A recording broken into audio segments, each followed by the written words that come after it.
के सिलसिले को आगे बढ़ाते हुए खबर शामिल करते हैं हारूनाबाद से। हारूनाबाद के नवाही गांव 66-4R में रिटायर्ड टीचर मकबूल साबरी की जानिब से फूलों की नुमाइश का एहतमाम किया गया, जिसमें बहुत सारी किस्मों के खूबसूरत फूल रखे गए। दूर दराज से फूलों से मोहब्बत करने वाले अहबाब और टीचर्स नुमाइश विजिट करने के लिए आए।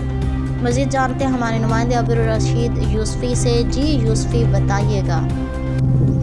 जी बिल्कुल, इस वक्त हम मौजूद हैं हारूनाबाद के नवाही गांव चक नंबर 66-4R में, जहां पर ये बड़ा खूबसूरत माहौल बना हुआ है और ये हमारे साथ मौजूद हैं इस माहौल को सजाने वाले जनाब उस्ताद मोहतरम मास्टर मोहम्मद मकबूल साहब, जो यहाँ के रहायशी हैं।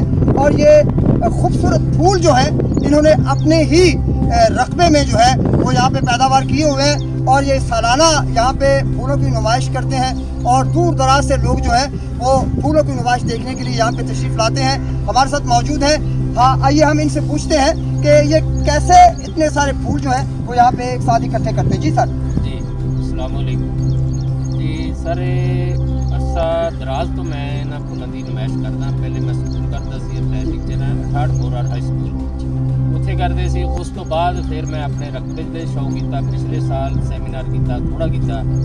इस दफा माशाअल्लाह अल्लाह के फजलो करम नाल जिली सतह ते मेहरबानी दोस्तों की महकमा एजुकेशन, महकमा ज़राअत वाले सारे तशरीफ ले आए ने।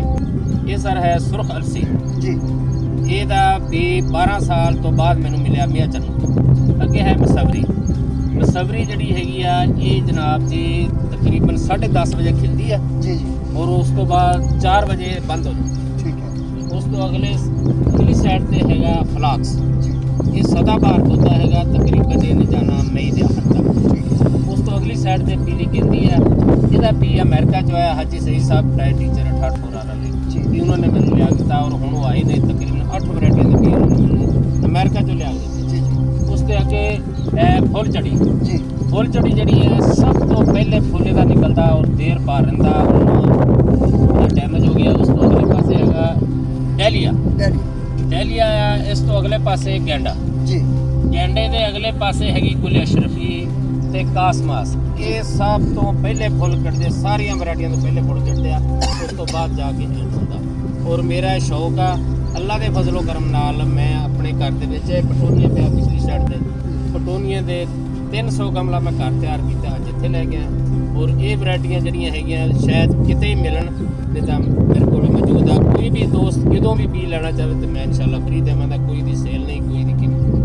जी, हमारे साथ इस वक्त मौजूद हैं इमरान जब्बार साहब, जो कोई स्पेशली फूलों की नुमाइश देखने के लिए यहाँ पे आए हैं। उनसे पूछते हैं कि वो कैसा महसूस कर रहे हैं आज। माशाल्लाह बहुत खुशी हुई आज ये देखकर। बहुत अच्छा किताब है सर जो कि आपकी, और मैं दुआ करूँ कि सर जी इंशाल्लाह नेक्स्ट टाइम भी इस तरह के प्रोग्राम करते रहें। इसमें 2 लेवल के 4 लेवल के साथ बहुत अच्छा है। और नाज़रीन, आपने देखा कि जैसा कि सर जी ने बताया है कि ये नायाब किस्म के पौधे हैं फूलों के, जो बड़ी दूर दूर से बीज जो हैं इन्होंने मंगवा कर यहाँ पे इन्होंने इसकी पैदावार की है। कैमरामैन टीम के साथ अब्दुल रशीद यूसुफी, PN न्यूज़, हारूनाबाद।